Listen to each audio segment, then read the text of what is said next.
네, 여러분 반갑습니다. 2016학년도 대학 수학능력시험 수학 B형 해설 강의를 맡은 저는 체인지 수학 최은진입니다.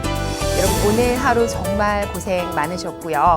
여러분이 그동안 노력한 것에 대한 이렇게 시험을 하루 보면서 많은 생각과 또 지금 만감이 교차할 거라 생각이 듭니다.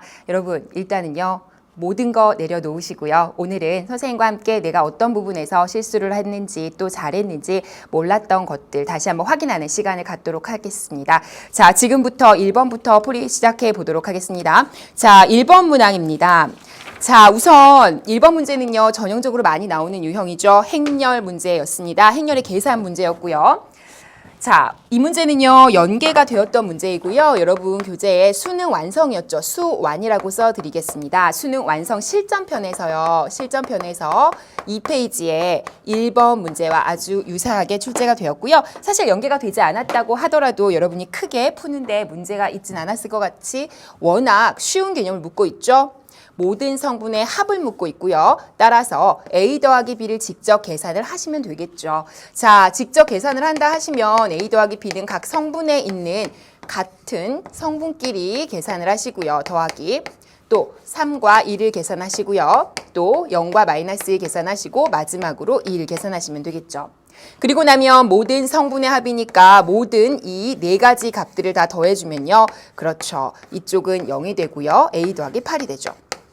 그런데 이렇게 계산한 결과가 9라고 했으니까 아하, A는 1이 되겠구나 하실 수 있겠죠.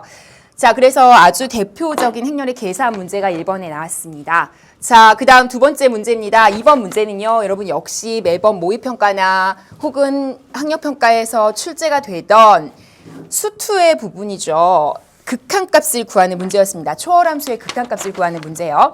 자, 이 문제도 역시 연계가 되었는데요. 사실상 수능 완성에서는요. 82페이지에 보시면 7번 문제와 연계가 되었어요. 수능 완성의 82쪽에 7번 문제인데요. 사실 이 문제는요. 사인하고 사인 함수와 그 다음에 2의 x제곱에 관한 함수를 주고 극한값을 구하는 식의 문제였고요. 그 다음에 또 하나는요. 수능 완성에서 실전편인데요.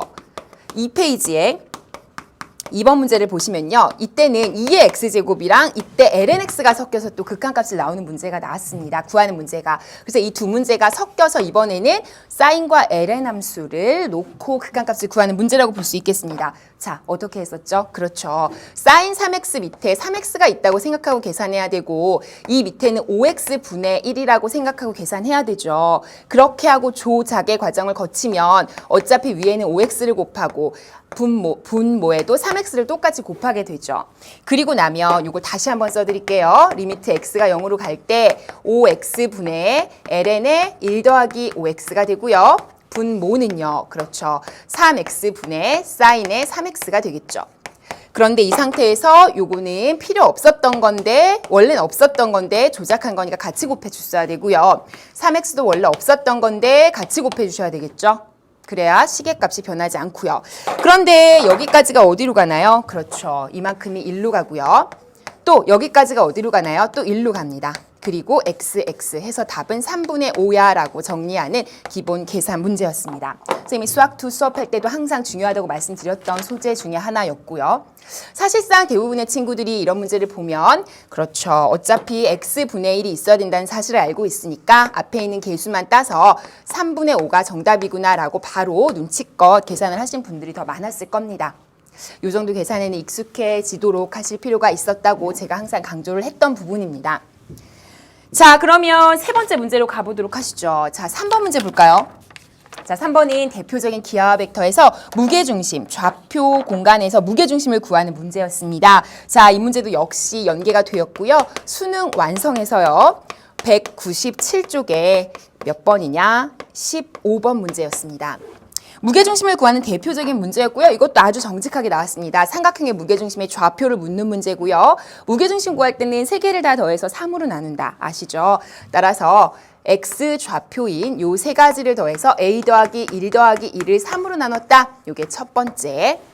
y도 마찬가지죠. 0이랑 b랑 2를 더해서 b 더하기 2를 3으로 나눴다. 이게 두 번째 y좌표. 세 번째는요. 5랑 3을 빼고 2를 더해서 3으로 나눴다. 이게 세 번째죠. 그리고 나면 3분의 a 더하기 2 또 3분의 b 더하기 1, 마지막으로 3분의, 이건 계산이 바로 되네요. 3이죠. 그래서 이쪽은 1입니다. 자, 이렇게 계산한 게 바로 무게중심의 좌표인데요. 그게 바로 2,2,1이라고 명시해 주었습니다. 따라서 a 더하기 2는 요 팀이 2와 같으니까 3을 넘겨주면 6이 되고요. 따라서 a는 4가 됩니다. 그 다음 요 두 번째가 2가 되니까 b 더하기 1을 3을 곱해주면 6이 되겠죠. b는 5가 되겠습니다. 어차피 끝에는 1로 똑같고요. 따라서 이렇게 구한 결과 a 더하기 b를 구해주시면 답은 9야 라고 정돈하시면 여러분 시험지에서는 4번이 정답이었습니다. 자, 여기까지 기본 내용이었고요. 자, 그 다음 4번 문제입니다. 마찬가지죠. 전형적인 적분 문제고요. 이과 특유의 로그 함수로 적분하는 문제가 나왔죠. 역시 마찬가지로 수능 특강 교재에서 연계가 되었습니다. 자, 여러분 교재 수능 특강이었고요. 수능 특강에 이게 16페이지에 예제에 나오는, 그러니까 사실은 예제라기보다는 예에 나오는 그 아주 쉬운 보기 문제들이 있어요. 그것과 아주 유사하게 그냥 아주 기본 문제라고 보시면 되거든요. 같이 한번 연습해 볼게요. 자, 이 경우도 마찬가지로 지금 우리가 기본적으로 x분의 1을 이렇게 적분을 한다고 치면, 물론 이제 0부터 2까지지만 요걸 적분했을 때 어떻게 하냐면 lnx라고 적분을 하고요. 그렇죠? 그리고 나서 0부터 2까지 이렇게 계산을 했던 거 기억하시죠? 그런데 x 대신에 x 플러스 2만 들어가 있는 것 뿐이니까 똑같이 하시면 되죠. 자, 그렇다면 ln의 x 더하기 2의 절대값 이렇게 원시함수 구하시고요. 5는 앞으로 빼도 되겠죠. 그리고 나서는 0부터 2까지죠. 됐나요? 됐습니다. 자, 그럼 5에다가 ln의 2가 되죠. 어차피 2의 값은 절대값을 붙이나 안 붙이나 똑같이 양수의 값이니까 상관없고요. 0을 대입하면요. ln의 2가 되겠죠. 여기도 마찬가지로 양수고요. 그럼 얼마가 돼요? 그렇죠. 요거는 ln2에다가 숫자 2에다가 ln2가 되니까 이게 없어지면서 5ln2가 되는구나 해서 여러분 교재 그 시험지 정답은요. 5번이 되겠습니다. 하실 수 있겠죠. 자, 그래서 첫 페이지는 사실 여러분이 시험지 확인하면서도 금방 눈으로도 어느 정도는 잡혔을 만한 그런 내용들이었어요. 사실 3부에서 얘기를 하겠지만 29번, 30번이 여러분이 풀기가 조금 어려운 부분이 있었기 때문에 또 시간이 많이 걸리는 문제들이었기 때문에 이런 부분에서 항상 제가 시간을 아껴둬라. 나중에 비축했다가 어려운 문제에서 고민할 때 쓰는 거다. 이렇게 말씀을 드렸었죠. 계획대로 오늘 잘 하셨는지 모르겠는데요. 자, 그렇다면 우리는 두 번째 페이지로 넘어가 보도록 하겠습니다. 자, 5번입니다. 자, 5번 문제는요. 이것도 역시 여러분 교재에 그 수능 완성 교재에서 연계가 됐어요. 자, 근데 이게 이제 연계 교재를 풀지 않았다면 혹은 요 정리를 모른다면 굉장히 돌아가거나 복잡하게 어렵게 느꼈을 수도 있을 것 같아요. 자, 일단 수능 완성의 수학 B형 제가 앞으로 수B라고 안 쓸게요. 어차피 우리 이과 수업이니까 수B 안 쓰고 수능 완성하면 수B라고 생각하시면 됩니다. 150페이지에 20번 문제입니다. 자, 일단 A, B가 독립이죠. 그런데 A의 여집합의 확률이고요. 겹치는 부분의 확률이 나왔어요. 그리고 요거 조건부 확률을 계산하라 그랬어요. 자, 그럼 우선적으로 요걸 계산하기 위해서 우리가 어디까지나 할 수 있냐면 P, A 여집합 분의 P, B 교집합, A 여집합 이렇게까지 할 수 있는 거죠. 여기까지 됐나요? 좋습니다.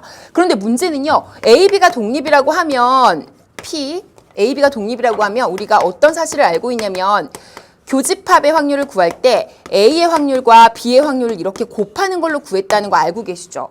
근데 여기서는 지금 A랑 B가 아니라 B랑 A 여집합이란 말이에요. 이 상황에서 알고 있어야 되는 정리가 뭐죠? 그렇죠. 두 개가 독립이면 A, B가 독립이면 누구도 독립이야? A랑 B 여집합도 독립이야. 응? 또 A 여집합이랑 B도 독립이야. 또 A 여집합이랑 B 여집합도 독립이야. 이거 선생님 수업 시간에도 많이 얘기했고요. 해설 강의할 때도 여러 번 얘기한 적이 있습니다. 사실 이거는요. 아주 간단히도 보일 수 있는 거라서 여러분이 기억하고 넘어가셔도 될 정도로 중요한 정리인데요. 이 수능 완성 교재에 있던 150페이지 20번 문제가 문제는 이렇게 나왔었어요. 애초에 나왔던 문제는 B 여집합하고 A가 독립이라고 나왔고요. 문제에서 요구했던 것은요. A 여집합이랑 B 여집합이 독립이라는 사실을 이제 이용해서 풀고 싶은 문제였어요. 이게. 그죠? 그래서 여러분 기억이 나실지 모르겠지만 그런 문제였는데 이걸 풀었다면 자연스럽게 이 문제는 쉽게 갈 수 있는 문제죠. 자, 지금부터 보겠습니다. 자, 그렇다면 이 둘도 독립이라는 얘기는 두 개를 어떻게 할 수 있다고요? 쪼갤 수 있다고요. 맞습니까? 따라서 P의 B에다가 곱하기 P의 A 여집합으로 쪼갤 수 있다고요. 이 둘도 독립이니까. 맞습니까? 곱하기로 쪼개고요. P, A의 여집합 이렇게 되죠.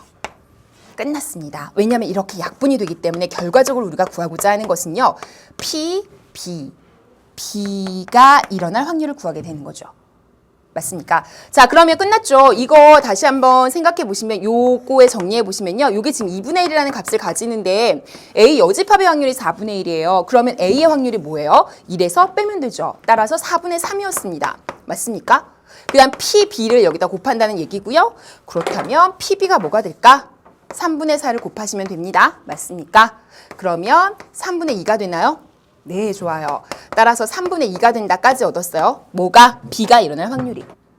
그렇다면 우리가 구하고자 하는 PB, 그렇죠. 3분의 2야 라고 정답을 체크하면 되는 문제였습니다. 자, 그래서 이거는 연계가 굉장히 많이 느껴지는 문제였고요. 물론 이제 단순한 계산 문제이긴 하지만 여러분 많이 봤던 유형이겠죠. 틀리지 않았을 거라고 생각은 듭니다만 어쨌든 이렇게 확실하게 다시 한번 정리하실 필요가 있고요. 자, 그 다음 6번으로 넘어가 보도록 하겠습니다. 6번은 전형적인 1차 변화 문제죠. 여러분 교재에 그 수능 특강이죠. 맞죠? 수능 특강에 기하 벡터 교재에서요. 11페이지의 1번 문제와 아주 유사해요. 근데 이게 1차 변화 문제라서 유사한 정도를 떠나서 기울기를 물어보는 마지막에 발문까지 아주 유사합니다. 그래서 여러분이 비교 충분히 하실 수 있을 것 같은데요.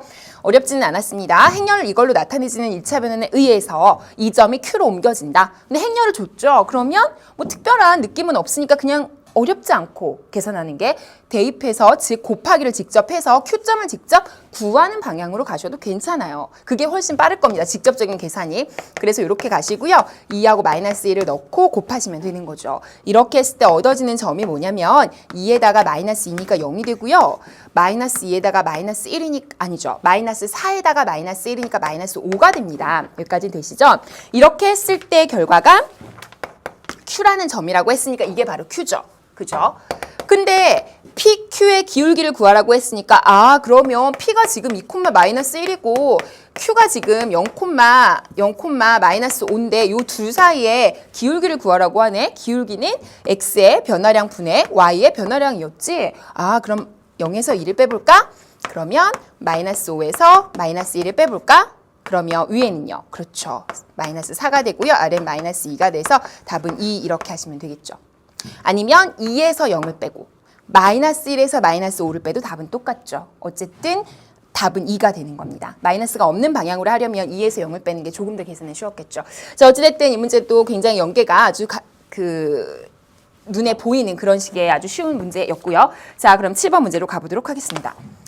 자, 7번 문제는요. 역시 이제 접선에 관한 문제인데요. 지금 수투 문제죠. 근데 이것도 역시나 여러분 교재 찾아보시면 연계가 됐다는 걸 느낄 수 있습니다. 수투 교재에서는요. 이거 선생님이 강의했던 내용인데요. 수능 특강의 수투에서 104페이지에 3번 저는 어떤 위치까지도 지금 기억이 나는데 문제가 뭐였냐면요. 이거였어요. y는 lnx라는 그래프를 주고요. 이 그래프를 0,0에서 즉 여기 위에 있는 점은 아니죠. 그렇지만 여기에서 즉 곡선 밖에 있는 한 점에서 그은 접선을 구하여라. 지금 그런 문제가 여기에 나왔었어요. 아주 유사하죠. 무슨 말이냐? 곡선이 있고요. 이 곡선 위의 점, 어떤 곡선이 있는데 곡선 위의 점에서의 접선인데 그게 원점을 지난다고 했잖아요. 지금 대충 그린 거예요. 그러면 결국에는 원점에서 이 곡선까지 이르는 접선을 구하는 이 문제는 아주 유사하다는 거 아시겠죠? 뭐만 바뀌었다? 함수만 바뀌었다. 그런데 함수도 역시 초월함수, 로그에서 지수함수로 바뀐 것밖에 없죠. 똑같죠. 아이디어가 아주 똑같은 문제입니다. 그래서 연계를 할 때는요. 이런 식으로 함수를 바꿔치기 하고 문제의 폼이나 아이디어를 비슷하게 주는 식으로 연계가 많이 되고 있죠. 자, 그럼 시작해 보도록 하겠습니다. 자, 점 A라는 점을 모르니까 일단 A라는 점을 저는 A, 3의 2의 A-1이라고 둘게요. 여기다 대입하면 바로 나오죠. 그쵸? 자, 그래서 지금 아까 얘기했듯이 요 점을 A라고 한다면 A, 3의 2의 A-1이라고 한다면 이렇게 했을 때 요 접선을 구하고 싶은 거고요. 이때 0,0을 지금 지나고 있는 상황이라는 걸 알고 계시면 됩니다. 그러면 접선을 완성하시죠. 따라서 y는 접선의 기울기는 어떻게 구하죠? 이걸 미분하시면 되겠죠. 근데 2의 x-1제곱은 미분해도 자기 자신. 따라서 y'은 3, 2의 x-1이 되는 거죠. 여기까지는 따라오셨죠. 따라서 이 자리에다가 A에서의 접선의 기울기니까 X자리에 A를 대입해 주시면 접선의 기울기가 나오죠. 따라서 3에 2에 A-1까지가 기울기고 그 다음은 어떻게 해요? 그렇죠. 지나는 한 점을 아니까 X-A에 더하기 3에 2에 A-1까지 쓰면 접선 완성. 여기까지 됐나요? 좋습니다. 자, 그래서 이렇게 완성한 접선이 누구를 지날 수밖에 없냐면 0, 0 지날 수밖에 없죠. 따라서 0, 0을 대입해주면 되겠죠. 자, 그럼 0은 여기는 0 대입하면 마이너스 3a에 2의 a-1제곱이고요. 3, 2의 a-1제곱이죠. 이거 두 개가 지금 그럼 같다는 얘기죠. 0이니까. 즉 3a에 2의 a-1제곱이 3, 2의 a-1제곱이에요. 따라서 a가 뭐예요? 1이죠, 1. 너무 쉽게, 그죠? 따라서 1, 여기 1 대입하면 3이 되겠죠. 1,3이라는 점에서의 접선이었구나. 그러면 이 점이 바로 A라는 점이 되고 5라는 점은 원점이니까 0,0이고 그래서 여기 사이에 길이를 구해볼래라고 했었죠. 자, 따라서 루트 1 더하기 9가 되니까 정답은 루트 10이었습니다. 하실 수 있겠죠. 이 문제를 풀었다면 어렵지 않게 접근을 할 수 있었던 문제였고요. 사실상 선생님이 lnx나 2의 x제곱 같은 경우는 원점을 지나는 접선이다라고 했을 때 그 접선이 가지는 특징, 어느 점에서의 접선일지 그 얘기를 수능 특강 시간에 정리를 해드린 적이 사실은 있죠. 근데 그 아이디어를 물론 몰랐어도 이렇게 정석대로 푸셔도 충분히 해결할 수 있는 식의 문제였습니다. 자, 그 다음 문제로 가보도록 하시죠. 자, 여러분은 8번 문제로 가실 겁니다. 8번 문제는요, 역시 연계가 된 문제입니다. 수능 특강 적분과 통계에서 연계가 된 문제이고요.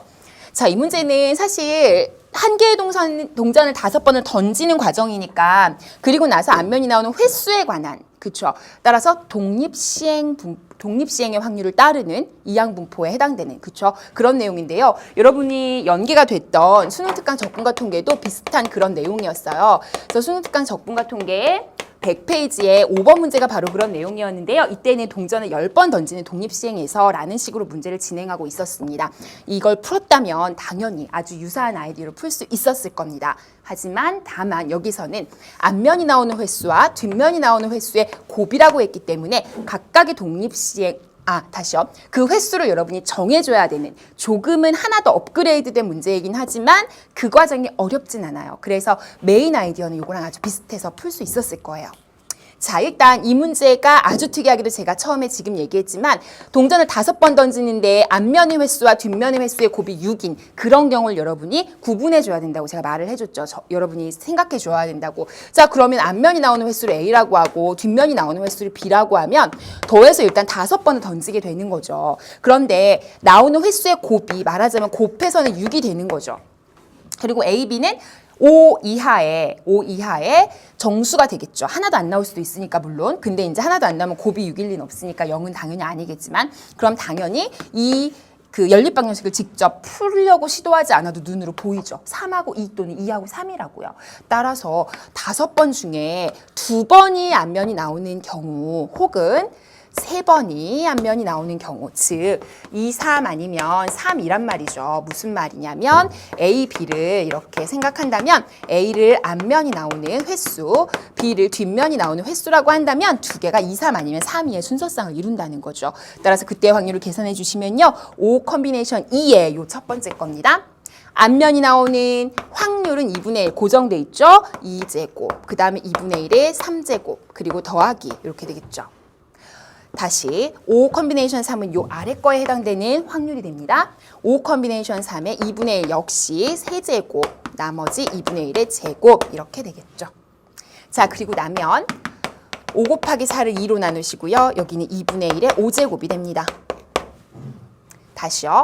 5 곱하기 4를 2로 나누시고요. 역시 2분의 1의 5제곱이 됩니다. 하나만 계산해서 2배 하시면 되겠죠? 따라서 2분의 1의 5제곱에다가 2배 하면 없어지고 5 곱하기 4가 남겠네요. 자, 이게 뭐예요? 32분의 1이니까 역시 여기가 8밖에 안 남죠? 따라서 8분의 5가 정답이야 라고 하시면 되겠습니다. 그래서 이 문제는 뭐 기본적으로는 계산이 일단 어렵지 않아서 여러분이 아마 금방 접근을 하셨을 텐데 또 이 문제와 아주 유사했기 때문에 또 연계가 됐기 때문에 그렇기도 합니다만 만약에 이 앞부분에서 조금 이제 꽈서 냈다면 2하고 3, 3하고 2를 정하는 과정이 조금 어려웠다면 문제가 좀 난이도가 올라가는 그런 식의 문제가 되겠죠. 잘 푸셨을 거라 생각이 들고요. 자, 그 다음 9번 문제로 가보도록 하시죠. 자, 9번 문제입니다. 9번 문제는 이제 여기서부터 조금씩 여러분이 이제 그림이 나오면서 조금 어려워지나 이런 생각을 좀 하셨을 수 있는데요. 자, 포물선 문제니까 이건 기하와 벡터 문제였어요. 자, 이 문제 역시 연계는 됐습니다. 여러분 수능 특강에서요. 수특의 기백에서 39페이지 예제 3번입니다.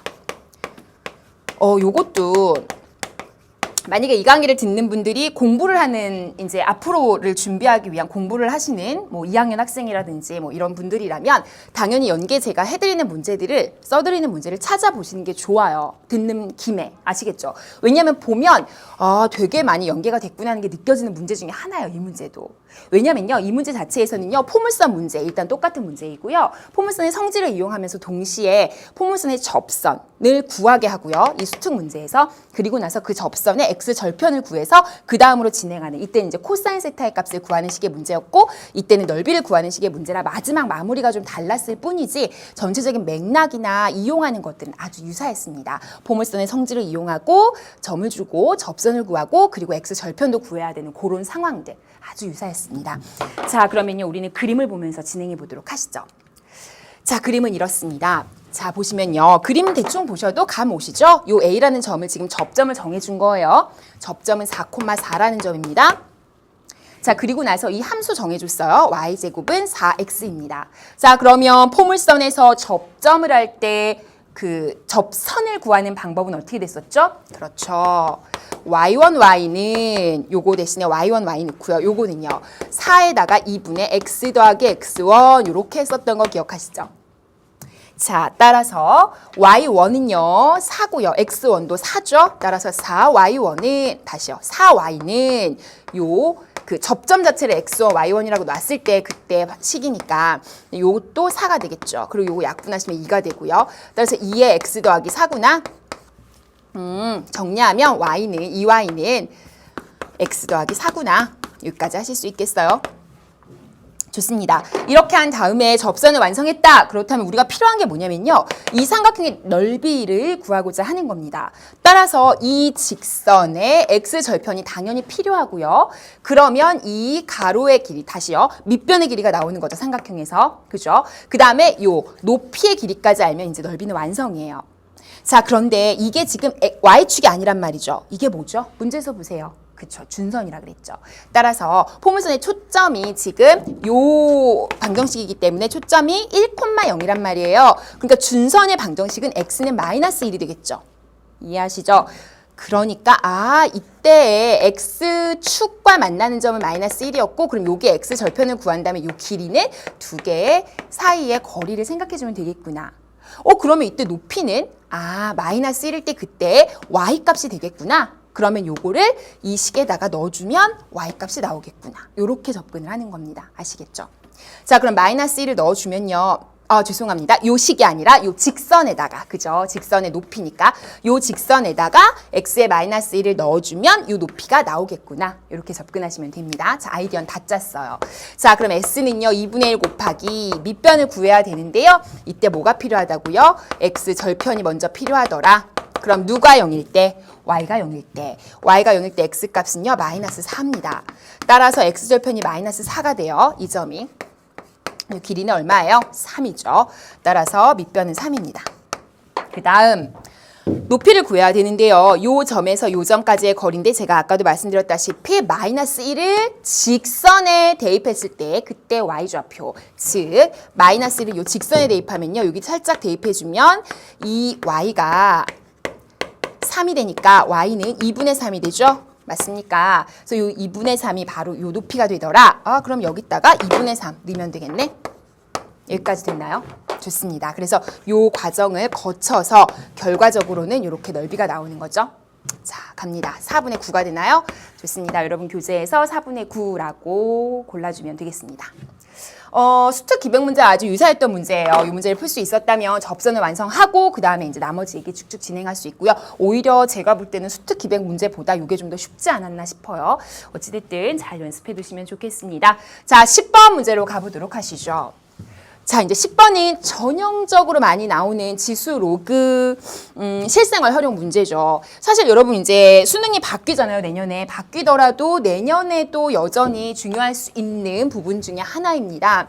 자, 우선 우리는 워낙 모의평가나 학력평가를 통해서 트레이닝을 또 많이 했기 때문에 여러분 아마 이 문제에 큰 어려움은 없었을 것 같긴 한데요.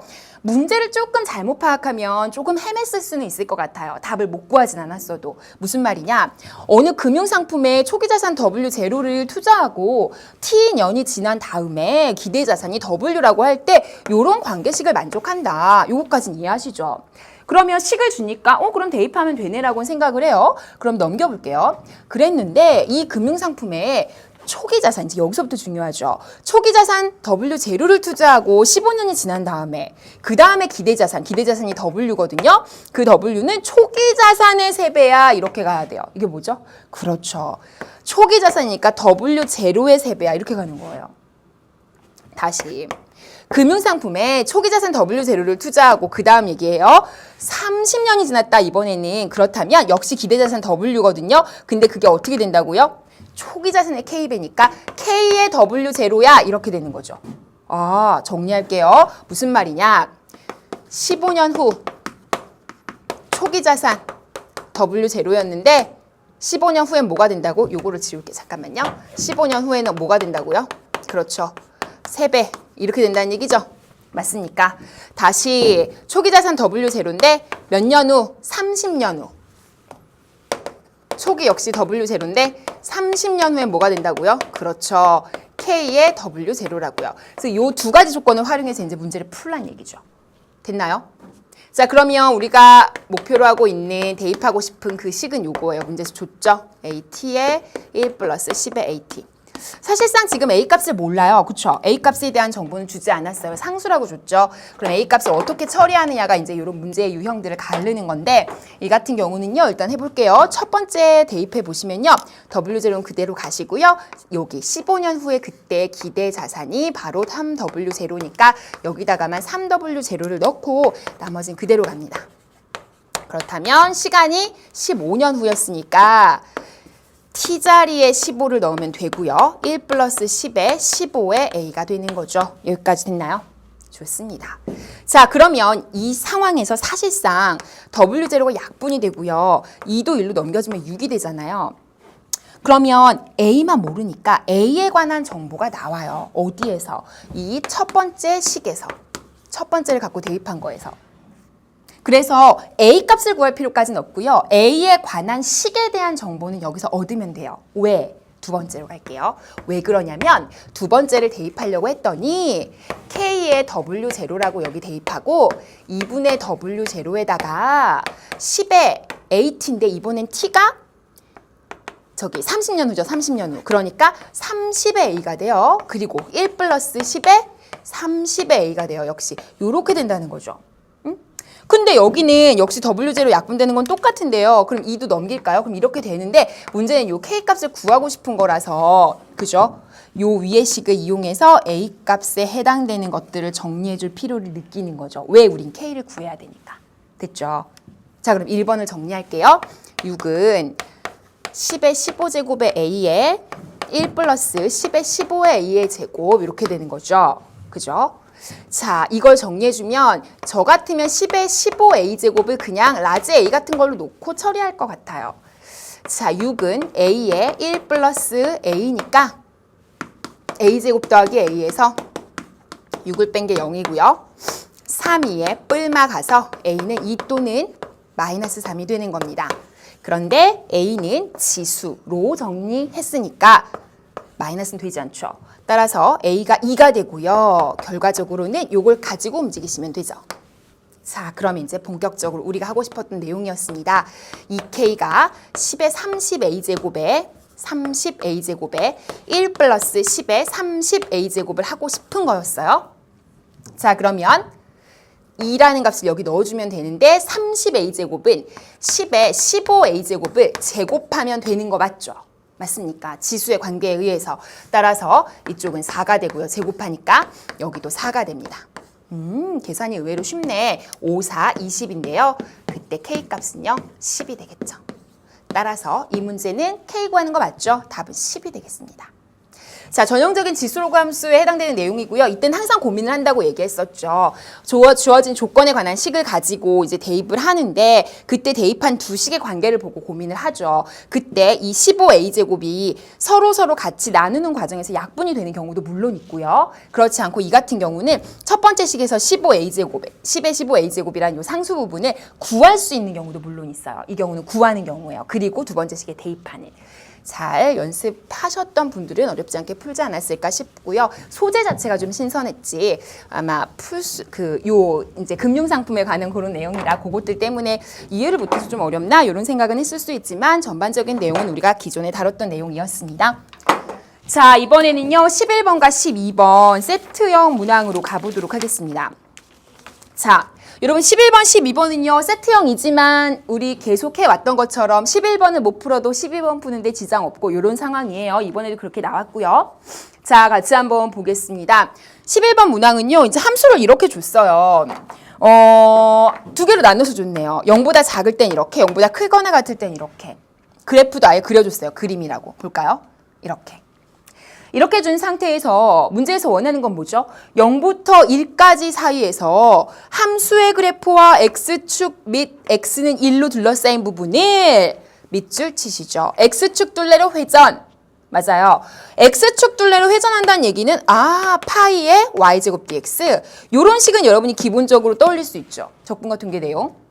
그러면 0부터 1 사이라 그랬지? 닫힌 구간 0부터 1이니까 x는 1로 둘러싸여 있지? 이 함수와 x축과. 그럼 어디야?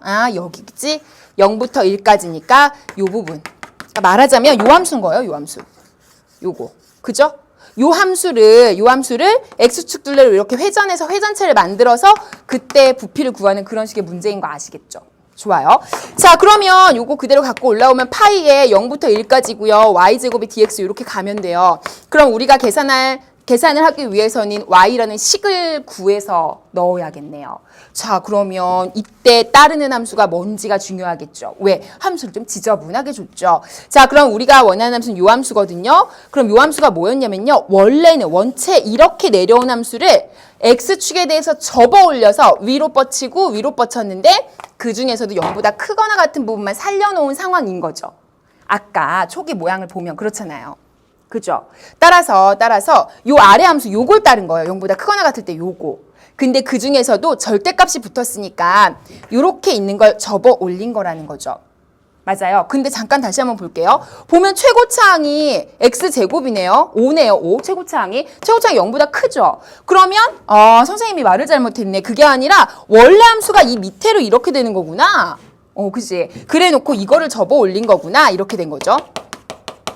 맞습니까? 따라서 지금 요런 함수가 되는 거예요. 그러니까 원래 함수가 뭐였냐면 5에 x에 x-2 요 함수였다는 거죠. 근데 그걸 접어 올린 상태가 남은 거죠. 지금 요 부분은. 그러니까 거기에다 마이너스를 붙여준 요 함수를 적분해야 된다는 거 알죠? 그래서 요걸 가지고 요게 y는 하니까 요걸 대입해서 이제 제곱해서 가는 거죠. 근데 이런 거 사실 잘 신경 쓸 필요는 없는 게 어차피 제곱하면 마이너스 필요가 없잖아요. 그래서 전혀 마이너스를 못 붙였던 친구든 마이너스를 붙여서 알아내서 한 친구든 답은 똑같이 나왔을 겁니다. 자, 그럼 우린 계산에 집중해보죠. 자, 파이에 0부터 1까지고요. 이걸 제곱하니까 25에 x제곱에 x-2의 제곱에 dx 요걸 계산하라는 얘기. 됐죠? 자, 그리고 나면요. 25의 파이가 되고요. 0부터 1까지가 되고 요거는 적분을 할 때는요. 그냥 다 전개해서 하는 게 제일 깔끔해요. 자, x제곱에 x제곱에 마이너스 4x 더하기 4가 되니까 x제곱을 다 집어 넣어버려요. 그죠? 그럼 여기 4제곱 되죠? 그 다음은 여기 세제곱 되죠? 그 다음은 x제곱 되죠? 이렇게 넣어버려요. x제곱을. 그죠? 그리고 나서 dx. 됐나요? 자, 그러면 이제 계산 문제입니다. 5분의 x의 5제곱. 맞습니까? 그 다음 4분의니까 x의 4제곱. 3분의 4x의 세제곱 한 다음에 0부터 1까지고요. 25파이를 곱합니다. 됐죠? 끝났죠? 25파이가 되고요. 5분의 1, 3분의 4까지 한 개 1 넣은 거 0은 너무나 많나 제로 필요 없죠. 요걸 계산하면 되는 거죠. 자, 그러면 요 계산할까요? 일단 여기서 요 뒷부분을 계산하면 3분의 1만 남네요. 맞습니까? 마이너스 1과 3분의 4 계산하면 요거 두 개 계산할 건데요. 요거를 집어 넣어 볼까요? 요게 아마 보기에 다 계산이 돼 있네요. 그럼 통분 그냥 하죠. 어차피 15분의 5, 3, 3, 5 맞죠? 그럼 15분의 8이에요. 좋아요. 8 그리고 앞에 25파이. 자, 그럼 계산 들어가요. 5, 3, 15, 5, 5, 25 곱하기 8. 그럼 얼마? 40파이. 3분의 40파이가 정답이구나 해서 이렇게 정리해 주시면 되겠습니다. 그래서 전형적인 그냥 회전체의 부피 구하는 건데 처음에 뭐 조금 복잡한 함수를 줬더라. 응? 근데 어차피 y제곱을 할 거니까 어떻게 하든 생각은 어렵지 않았다. 0보다 큰 부분에 있는 함수를 가져온다는 것만 맞았으면 맞았을 거다. 근데 사실상 그래프가 원래 있는 그래프가 아래로 볼록인 그래프니까 그걸 접어 올린 상태, 절대값을 붙였으니까. 그래서 원체 함수는 앞에 마이너스가 붙는 게 맞더라. 근데 제곱하니까 똑같이 보일 뿐이고. 아시겠죠? 좋습니다. 자, 그럼 우리는 12번 문제로 가보도록 하시죠. 11번, 12번은요. 둘 다 연계가 된 문제는 아닙니다.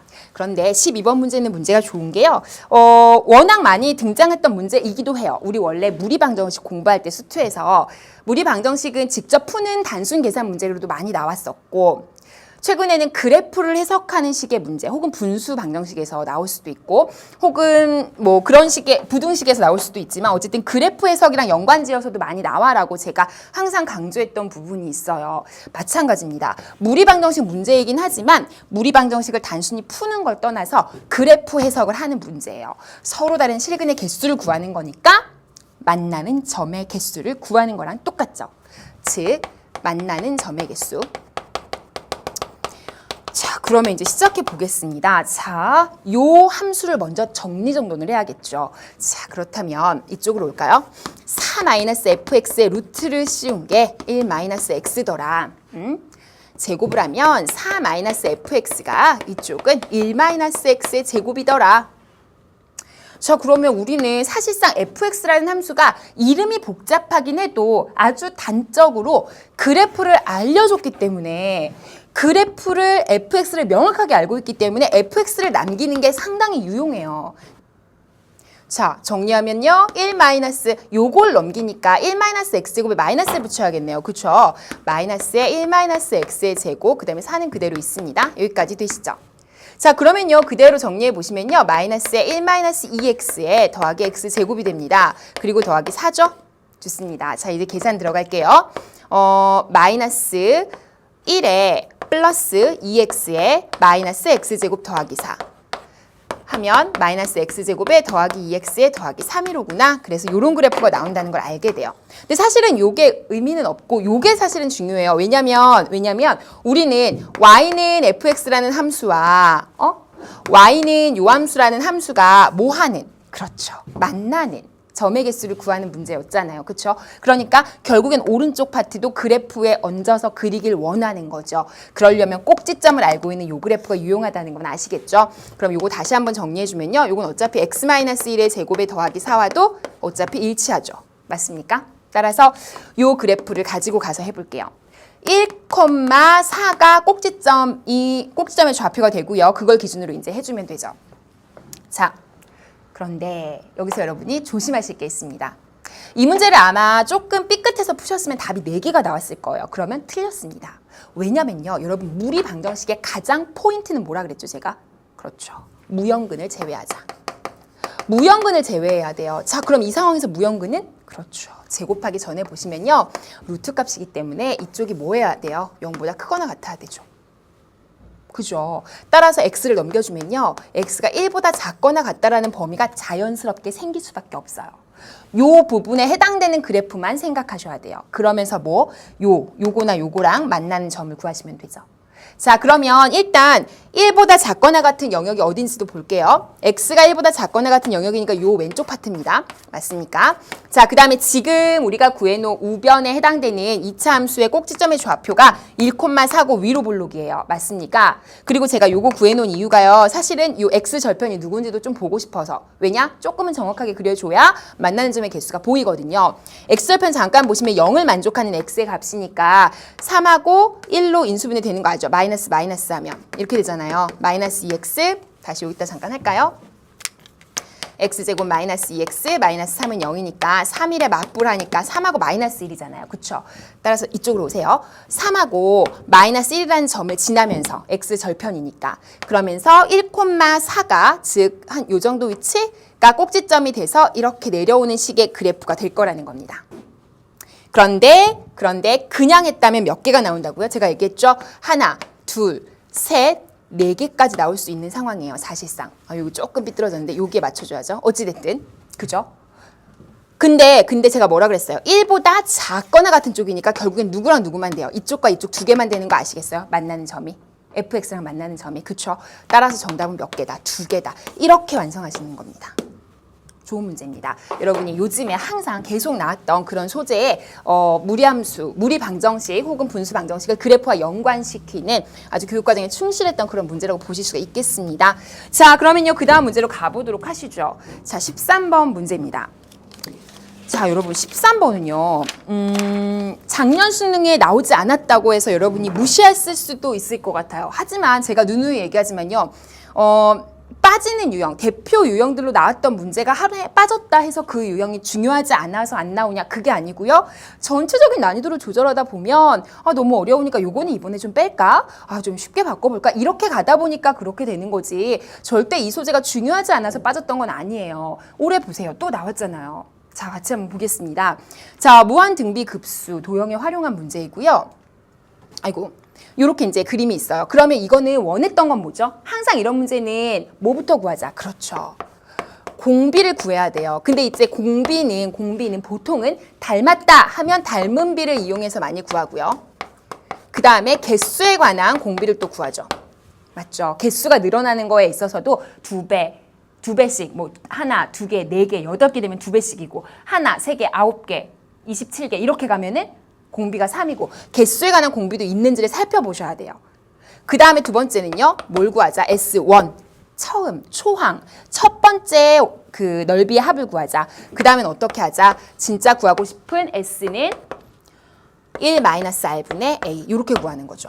맞습니까? 이게 바로 A가 되는 거고요.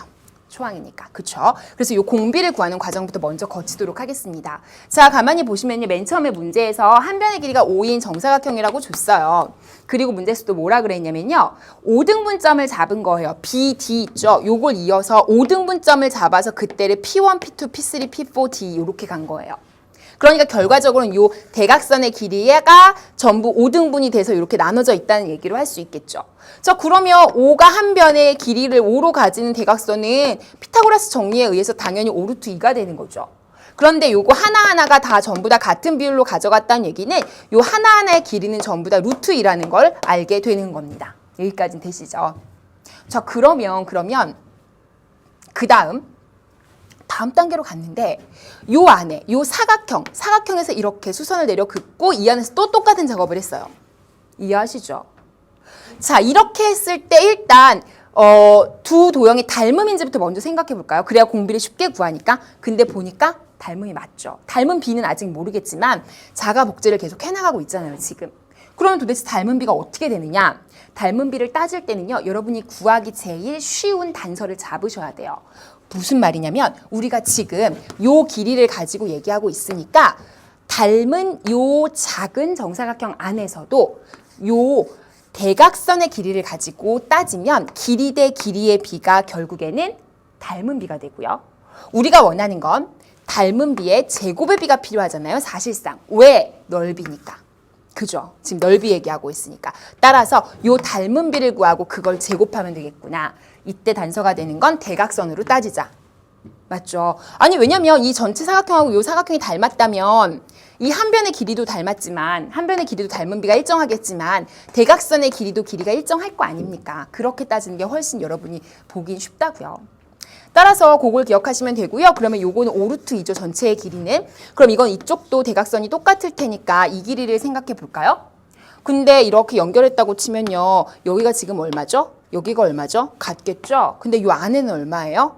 지금 안의 길이는 요 대각선이랑 똑같으니까 루트 2만큼밖에 안 될 거 아닙니까? 그럼 전체 5루트 2니까 그 중에서도 요만큼은 4루트 2가 되겠죠. 루트 2 빼고 나면. 그죠? 근데 또 반반이니까 여긴 2루트 2가 되겠나요? 좋습니다. 아, 그러니까 요 대각선과 대각선의 비율은 5루트 2 대 2루트 2로구나. 아, 그러니까 5대 2로구나. 따라서 닮은 비는 5대 2가 되겠구나. 그러면 어떻게 된다고요? 제곱의 비로 따져야 넓이의 비가 나오죠. 그죠? 따라서 25대 4가 되겠구나. 여기까지 따라오시면 일단 첫 번째는 하신 겁니다.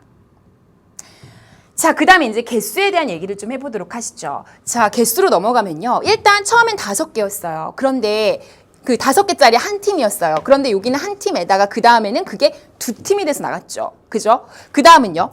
그 다음은 그렇죠. 여기 보이세요? 요거 하나, 둘, 셋, 4개. 4팀이 돼서 나갔죠. 그 다음은 8팀 되겠죠. 무슨 말이냐? 개수는 1개였다가 2개가 됐다가 다시 4개가 됐다가 8개로 가는 시스템으로 가고 있어. 아, 그러면 개수에 대한 공비도 등장하겠구나. 아, 그래서 개수 공비는 2가 되고 닮은 비를 기준으로 따진 공비는 25분의 4가 되겠구나. 그래서 이 두 가지를 가지고 공비 R을 완성하는 겁니다. 자, 그럼 2개를 곱해서 R이 나온다는 거 조금 이따가 써먹으시면 되고요. 자, 두 번째 단계로 S1 첫 번째 항부터 구하도록 하시죠. 자, 첫 번째 항 이거 구해보시면요. 요 5개의 합이 돼요. 근데 요거 이제 잠깐 지울게요. 이렇게 보시면 이게 지금 루트 2예요. 그러면 피타고라스 정리에 의해서 요거는 1이 되겠죠. 90도고. 맞습니까? 그죠? 그리고 나면 여기가 이제 이 삼각형의 넓이, 이 사각형의 넓이 구하는 거 어렵지 않죠? 1 곱하기 1 하면 되니까. 근데 그 사각형이 지금 몇 개예요? 3개가 있죠? 그러니까 1 곱하기 1의 3배. 되시죠? 자, 그 다음 문제는 이제 원인데요. 원은 지름의 길이가 루트 2예요. 그지? 그러면 원은 파이 r 제곱하니까 파이의 2분의 루트 2에 제곱하면 되죠. 이해하시겠어요? 따라서 넓이는 어떻게 구하냐면 사각형이 3팀이 있고 3개가 있고 원이 2개가 있어. 근데 사각형의 넓이는 정사각형이라 1 곱하기 1하고 3을 곱하면 될 거고 원은 이거 0 아니에요. 원이에요. 예. 원은 반지름이 2분의 루트 2니까 2분의 루트 2 제곱에 파이 r 제곱이죠. 그럼 파이를 곱하고 곱하기 2를 해주면 되는구나. 여기까지 따라오세요. 좋습니다. 자, 그러면 앞부분은 3이 되고요. 뒷부분은 이게 루트 2분의 1이잖아요. 사실 약분하고 나면, 그쵸? 루트 2분의 1을 제곱하니까 2분의 1이 되죠. 근데 2분의 1이랑 2를 곱하면 또 약분이 되죠. 그래서 뒷부분은 파이만 남아요. 여기까지 됐나요? 좋습니다.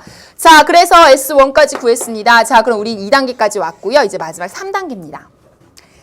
자, 여기에 넣어주시면요. A가 3 플러스 파이가 될 겁니다. 이게 바로 S1이라고 말씀드렸고요. 그 다음에 1 마이너스 R은요. 개수 공비에다가 닮은 B에 제곱을 한 25분의 4를 같이 곱해주면 되죠. 그러면 정리하겠습니다. 요 분모가 25분의 8이니까 1에서 25분의 8 빼면 얼마예요? 25분의 17인가요? 맞습니까? 17? 그러면 분모니까 17분의 25로 올라오고요. 곱하기 3 플러스 파이야. 이렇게 정리하시면 되는 문제입니다. 아마 더 이상 계산이 어려울 거고요. 여러분 시험지에서는 정답이 있네요. 파이 플러스 3으로 돼 있죠. 17분의 25에다가. 그래서 이게 정답이야 라고 하시면 되죠. 아주 전형적으로 나왔던 유형입니다. 닮은 B의 제곱을 이용해서 공비를 구하는 문제. 또 하나는 개수가 늘어나니까 개수에 대한 공비까지 염두에 둬야 되는 문제. 첫 번째 항을 구하기 위해서 이제 디테일한 그런 첫 번째 주었던 길이에 대한 조건들을 좀 잘 활용해서 넓이를 구해줬던 문제입니다. 무한등비급수 문제 치고는요. 아주 어렵거나 했던 건 아닌데요. 여러분이 이제 모양에서 조금 겁을 먹고 좀 힘들어 했을 수는 있겠다 하는 문제였습니다. 다시 잘 한번 확인해 보시면 좋겠습니다. 자, 무한등비급수는요, 연계가 잘 되기가 어려웠던 게요, 그림을 똑같이 줄 수는 없잖아요. 그래서 이 문제도 역시 연계 문제는 아니었고요. 14번으로 가보면요, 이건 연계된 문제입니다. 자, 요거 한번 보시죠. 이 문제는요, 수능 완성에서 연계가 됐고요. 수능 완성 수학 B에서 138쪽에 11번이었어요. 근데 사실 이 문제가 왜 연계가 됐다고 하냐면요, 이때 나왔던 문제는 뭐였냐면 절대값은 나오지 않았어요. 그냥 요 부등식을 줬어요. 절대값 빼고. 그러니까 똑같은 부등식은 당연히 아니죠. 절대값 빼고 부등식을 줘서 아, 중복 조합으로 푸는 문제구나라는 그 아이디어가 비슷한 거예요.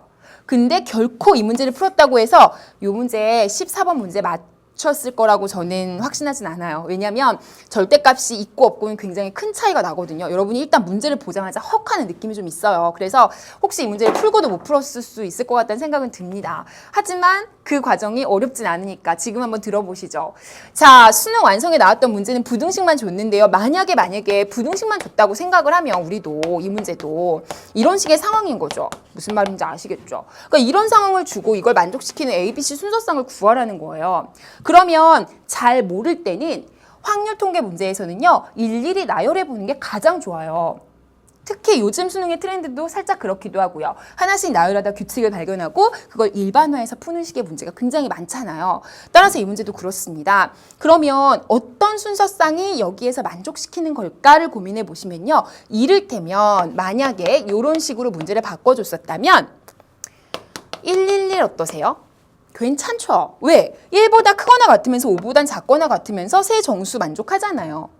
서로 다르단 말이 없어요. 필요 없다고요. 맞습니까? 자, 그러면 1, 2, 2. 괜찮죠? 맞아요.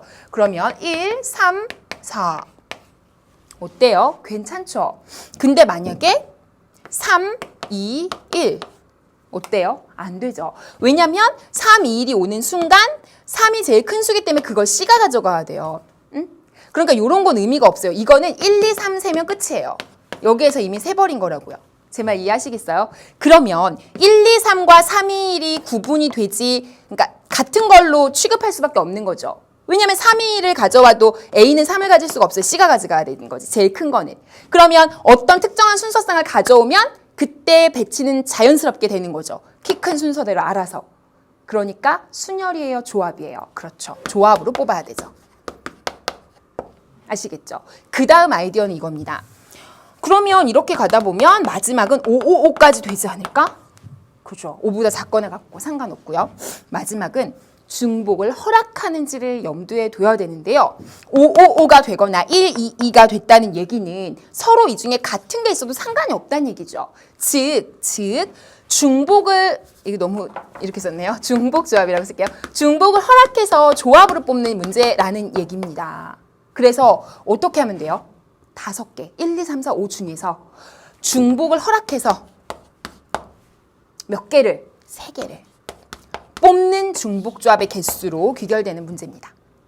그러면 보세요. 555 중복해서 뽑아도 상관없죠?